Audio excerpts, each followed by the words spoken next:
As Kalon's ship navigates through the busy spaceport traffic of Astrolux, his thoughts drift to the incredible journey that brought him here.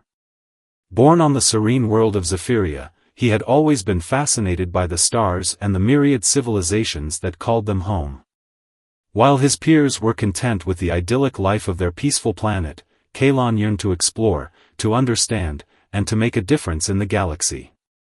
His passion and dedication had led him to the hallowed halls of the Zephyrian Diplomatic Academy, where he had honed his skills in interstellar relations, xenolinguistics, and galactic law.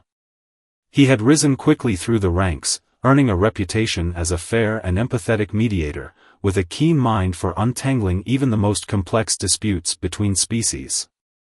Now, as the Zephyrian ambassador to the Galactic Council, Kalon carries the weight of his people's hopes and aspirations on his shoulders.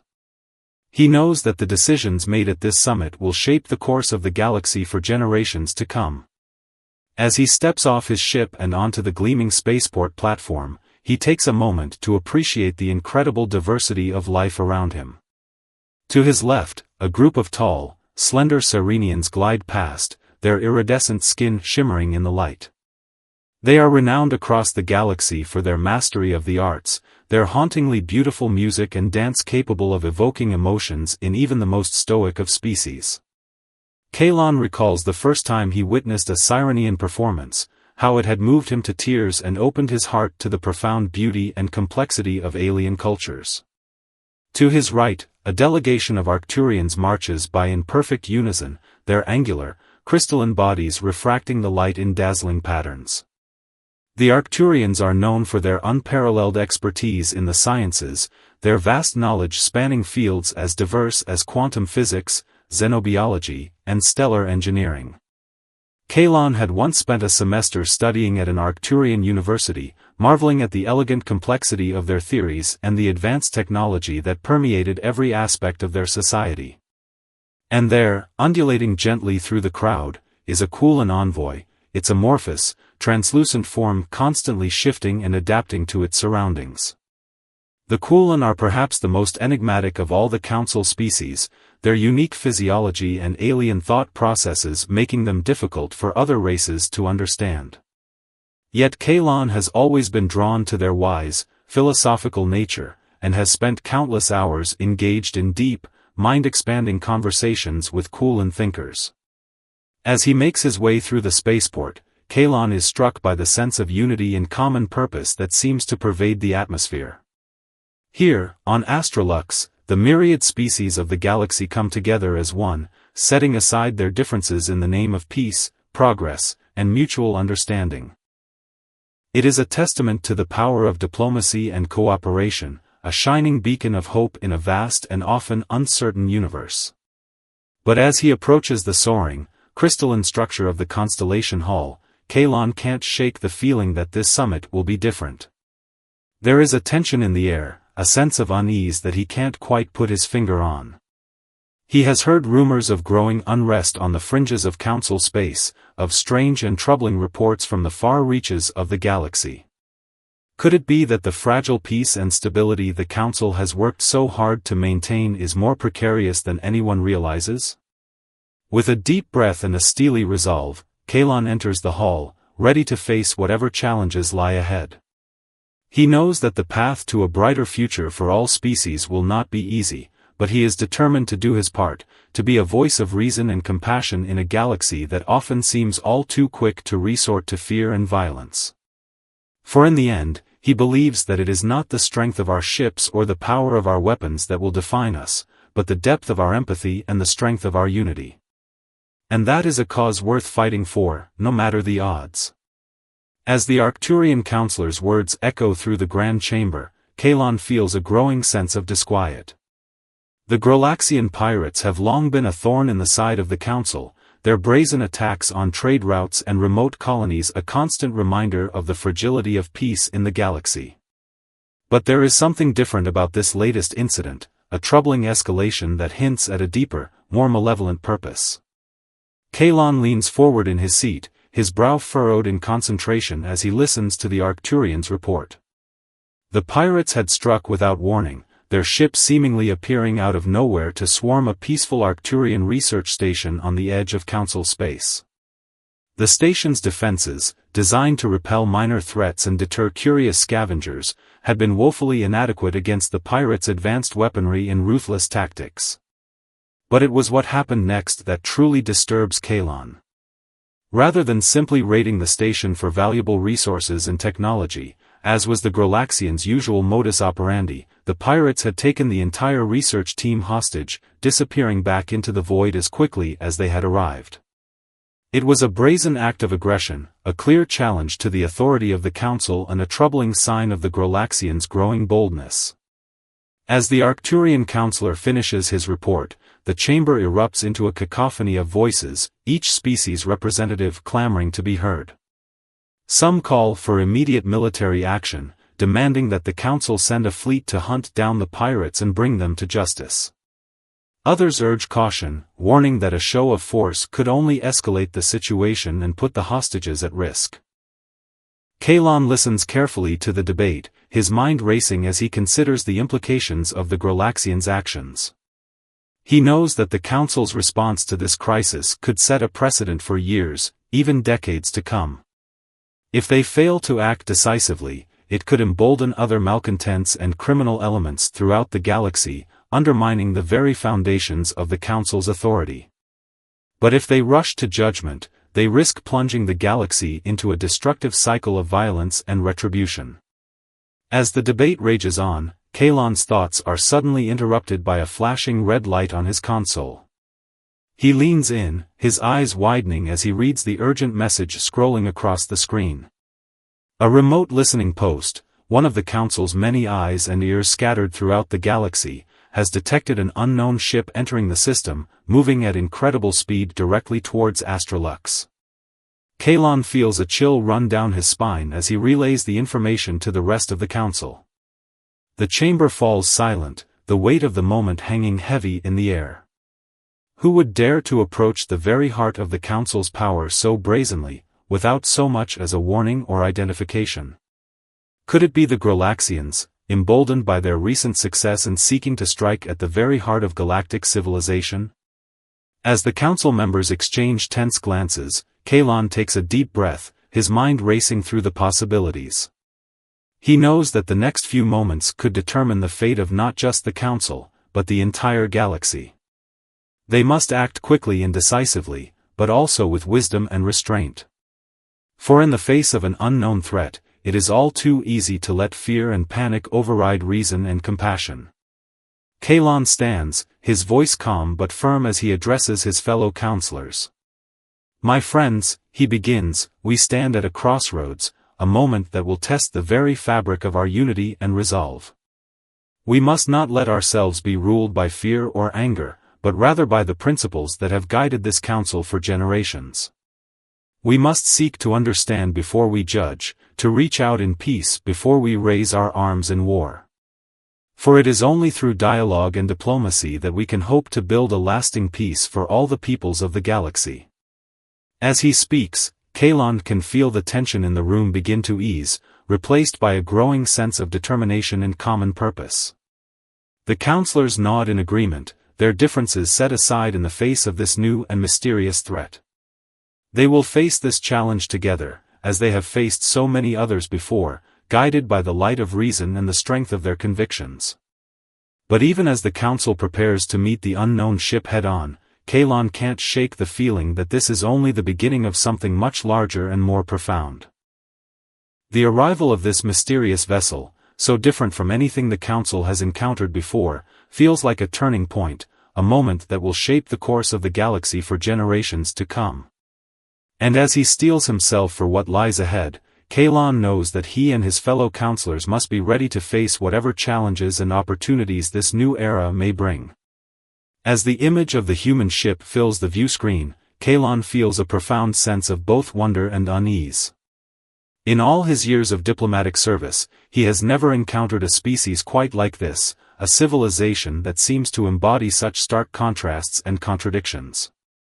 On the one hand, the humans have achieved a remarkable feat in traversing the vast distances of interstellar space, a testament to their ingenuity, determination, and thirst for knowledge. But on the other hand, the very design of their ship, with its aggressive lines and bristling armaments, speaks to a darker side of their nature, a capacity for violence and conflict that is all too familiar to the Council species. Kalon's mind races as he considers the implications of this moment. The Council has long maintained a policy of non-interference with developing species, believing that each civilization must find its own path to enlightenment and harmony.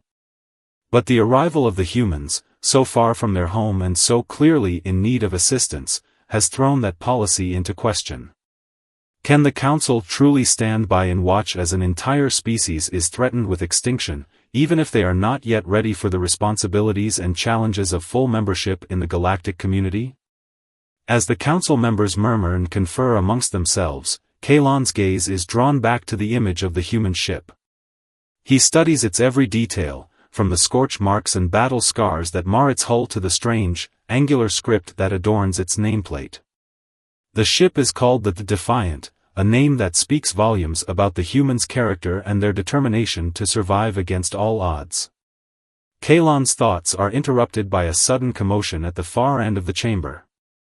The Quulan representative, a shimmering, amorphous being named Xyloth, has risen to address the Council, its voice a haunting, melodic whisper that seems to fill the room. "The children of Earth come to us in their hour of need," Xyloth intones, "and we would do well to heed their call. For though they are young and impetuous, they possess a fire and a passion that is all too rare in this ancient and weary galaxy. They are a reminder of what we once were, in the days before we lost ourselves in the pursuit of perfection and forgot the valor of struggle and sacrifice." Kalon listens intently to Xyloth's words, feeling a growing sense of admiration and respect for the enigmatic Quulan. He has always sensed a deep wisdom and compassion in Xyloth, a willingness to look beyond the surface and see the potential in all things. And as he considers the Quulan's perspective, Kalon begins to see the humans in a new light, not as a primitive and dangerous species, but as a brave and determined people, fighting against impossible odds to secure their place in the universe. But even as Kalon's heart is moved by Xyloth's words, he knows that the Council cannot act on sentiment alone. They must weigh the risks and benefits of involvement, and consider the long-term consequences of their actions.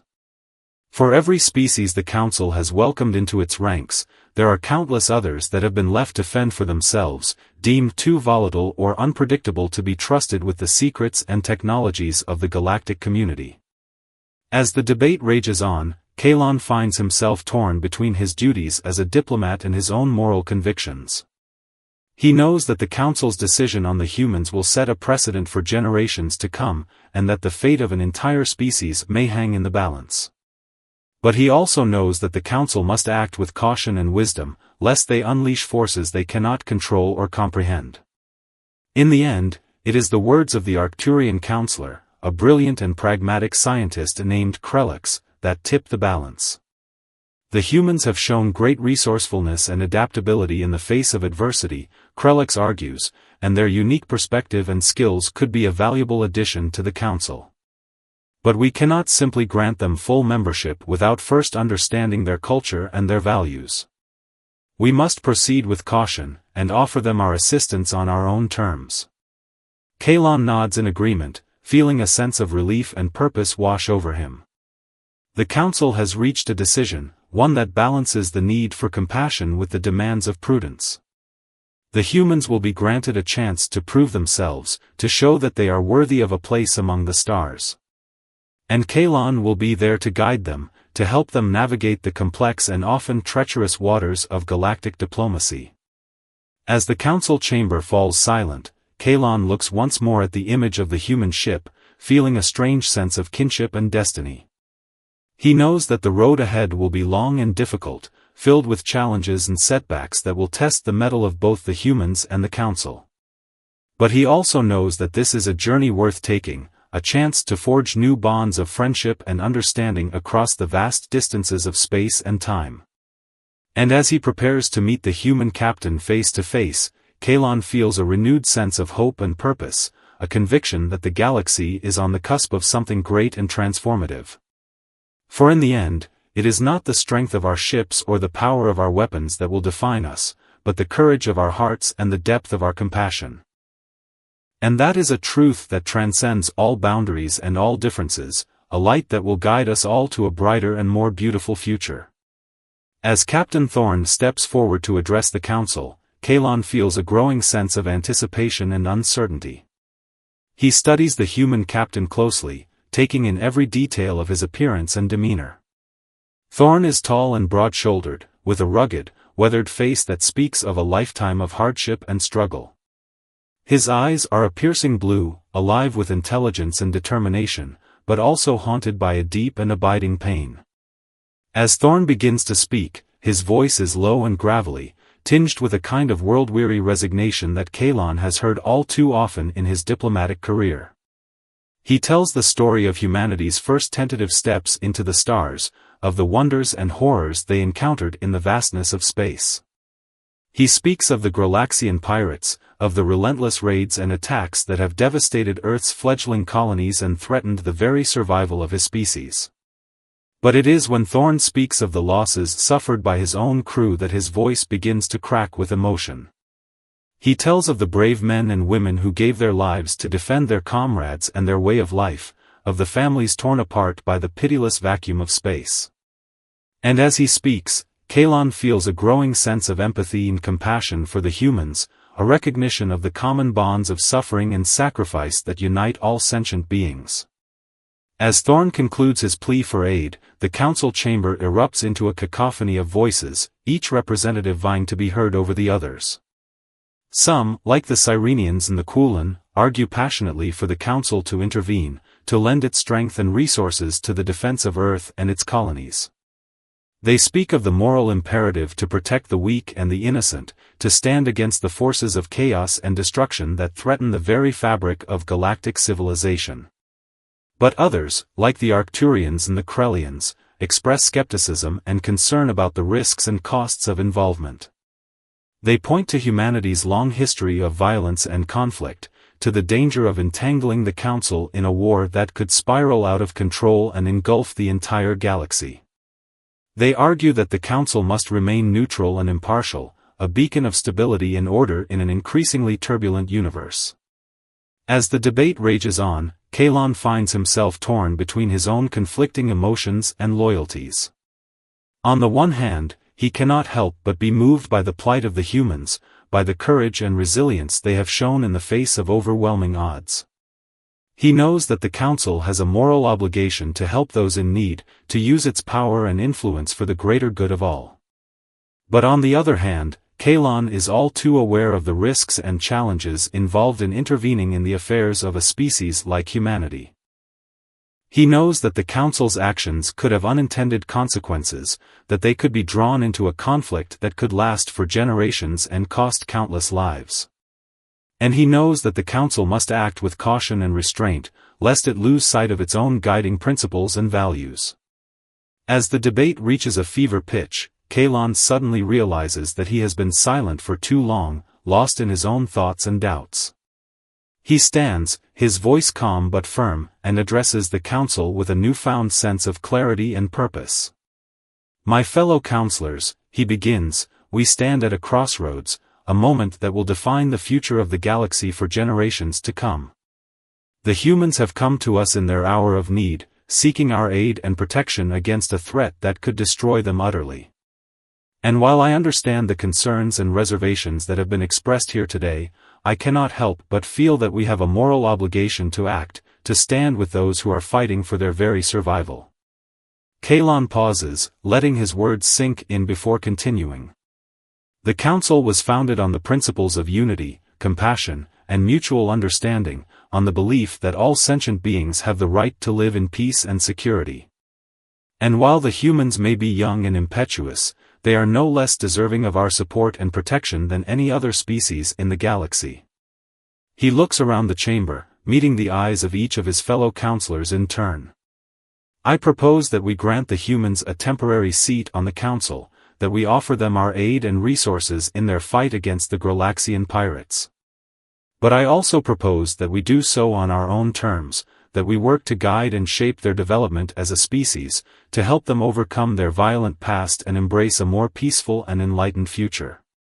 As Kalon finishes his speech, he can sense a shift in the mood of the council, a growing sense of unity and purpose in the face of this new challenge. And as the debate continues, he feels a renewed sense of hope and determination, a conviction that the council can and must rise to the occasion, that it can be a force for good in a galaxy that all too often seems consumed by darkness and despair.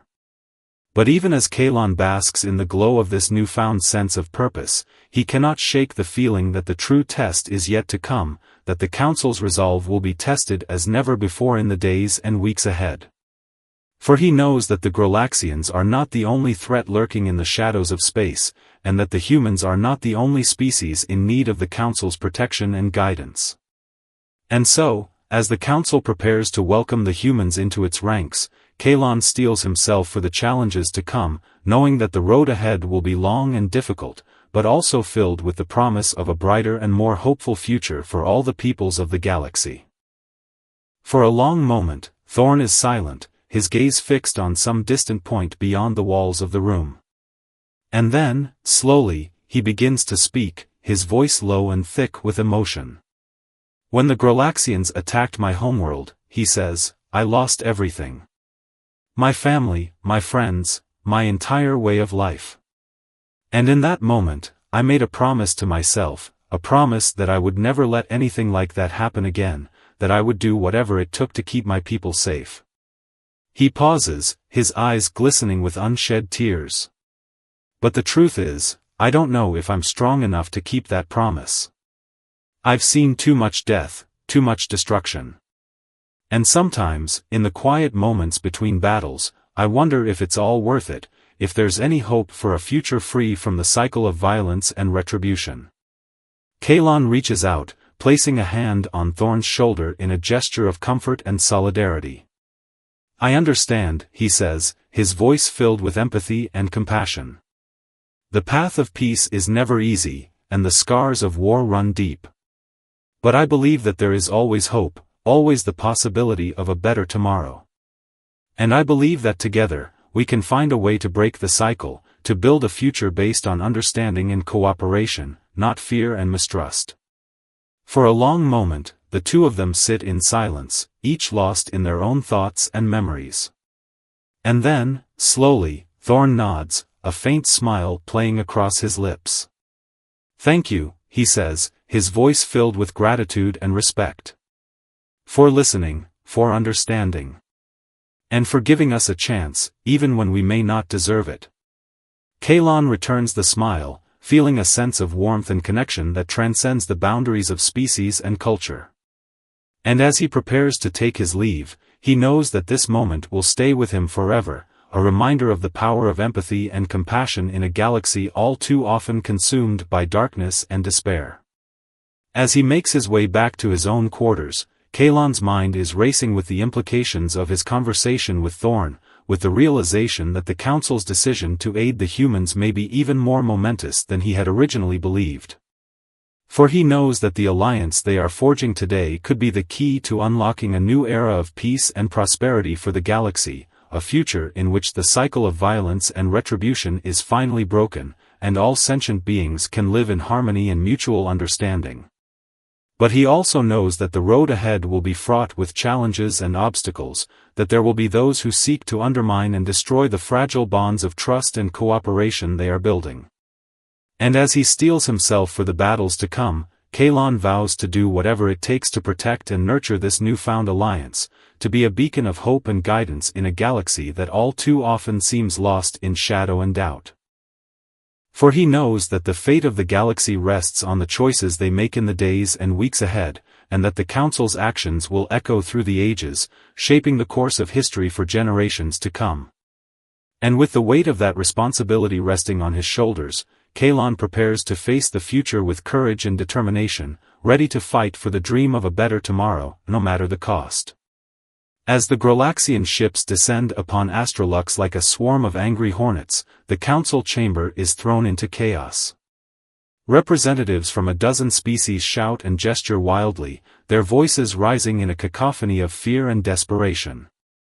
Some call for immediate evacuation, others for surrender, still others for a hopeless last stand against the overwhelming might of the pirate fleet. But amidst the panic and confusion, Kalon remains calm and focused, his mind racing as he weighs the options before them.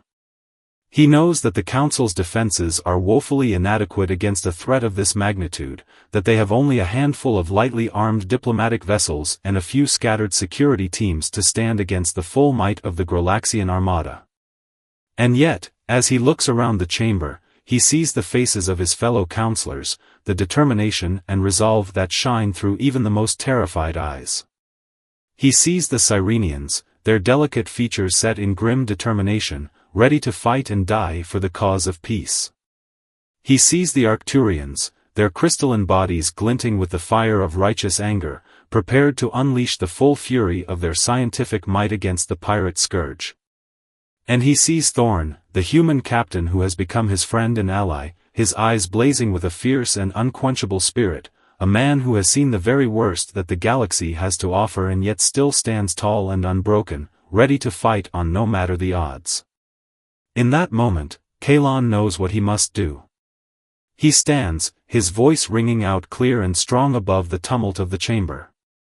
"My friends," he says, "we stand on the brink of annihilation, faced with a foe that seeks to destroy everything we hold dear. But we are not alone in this fight. We have allies, both old and new, who stand ready to join us in our hour of need." He turns to Thorn, his eyes locking with the humans in a moment of perfect understanding. "Captain Thorn," he says, "you and your crew have proven yourselves true friends of the Council, ready to risk your lives for the cause of peace and justice. And now, in our darkest hour, we ask for your aid once again. Will you stand with us, as we stand with you, against the forces of chaos and destruction that threaten us all?" For a long moment, Thorn is silent, his gaze fixed on some distant point beyond the walls of the chamber. And then, slowly, he nods, a fierce and determined smile spreading across his face. "We will," he says, his voice ringing with conviction and purpose. "The Defiant and her crew are yours to command, Counselor Kalon. Together, we will show these pirates the true meaning of courage and sacrifice." A cheer goes up from the assembled counselors, a roar of defiance and hope that echoes through the halls of Astrolux. And as Kalon takes his seat once more, he feels a sense of pride and gratitude wash over him, a deep and abiding respect for the beings who have chosen to stand with him in this darkest of hours.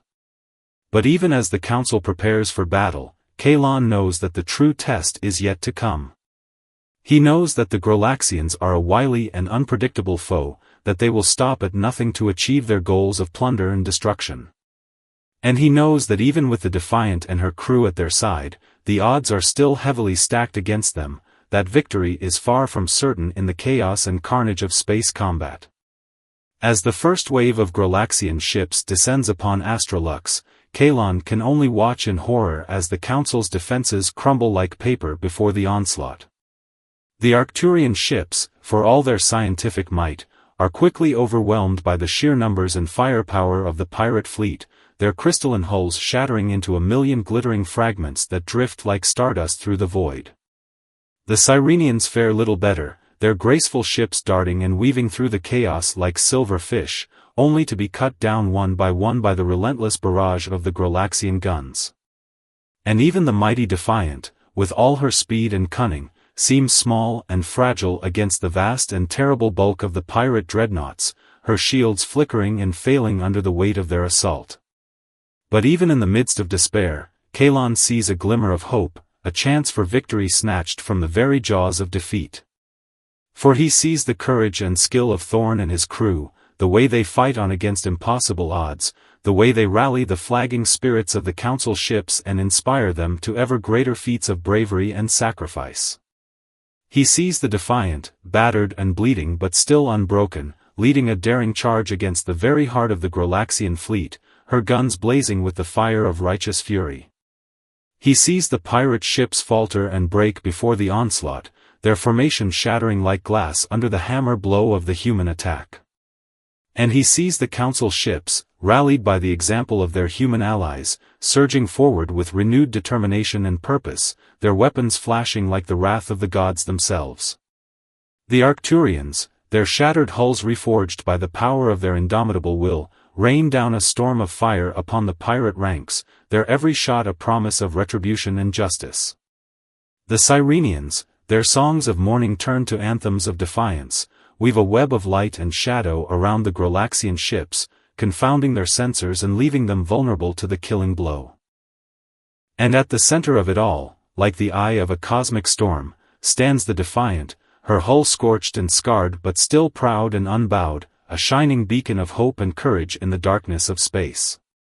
And on her bridge, standing tall and resolute against the chaos and destruction all around him, is Thorn, his eyes blazing with the fire of a warrior spirit, his every command a rallying cry to the forces of freedom and justice.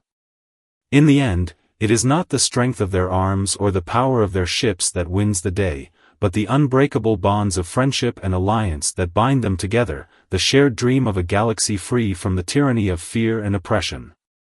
And as the last Galaxian ship turns tail and flees into the void, Kalon feels a sense of triumph and relief wash over him, a deep and abiding gratitude for the beings who have fought and bled and died to make this victory possible. But even as the Council ships limp back to Astrolux, their hulls battered and their crews exhausted but victorious, Kalon knows that this is only the beginning, that the true struggle for the soul of the galaxy is yet to come. For he knows that the Galaxians are but one of many threats that lurk in the shadows of the cosmos, and that the Council must be ever vigilant and ever ready to defend the cause of peace and justice, no matter the cost. And so, as he watches the Defiant dock in the great hall of Astrolux, her crew disembarking to the cheers and accolades of the grateful Council, Kalon steels himself for the battles to come, ready to stand shoulder to shoulder with his human friends and allies in the defense of all that is good and right in the universe.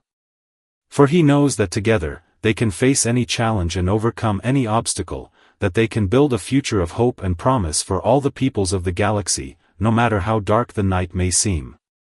As the smoke of battle clears and the adrenaline of combat fades, Kalon finds himself standing on the observation deck of Astrolux, gazing out at the stars that shine like beacons of hope in the infinite darkness of space.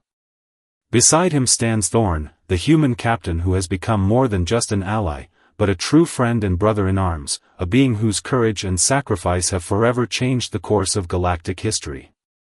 For a long moment, the two of them are silent, each lost in their own thoughts and memories, the weight of all they have seen and done hanging heavy upon their shoulders.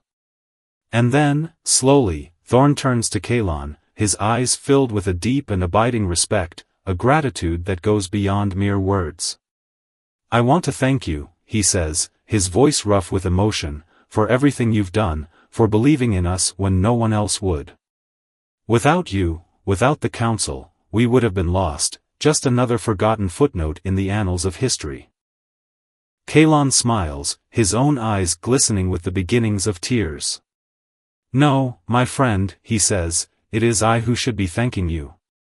You and your crew have shown us the true meaning of courage and sacrifice, of what it means to fight for something greater than ourselves.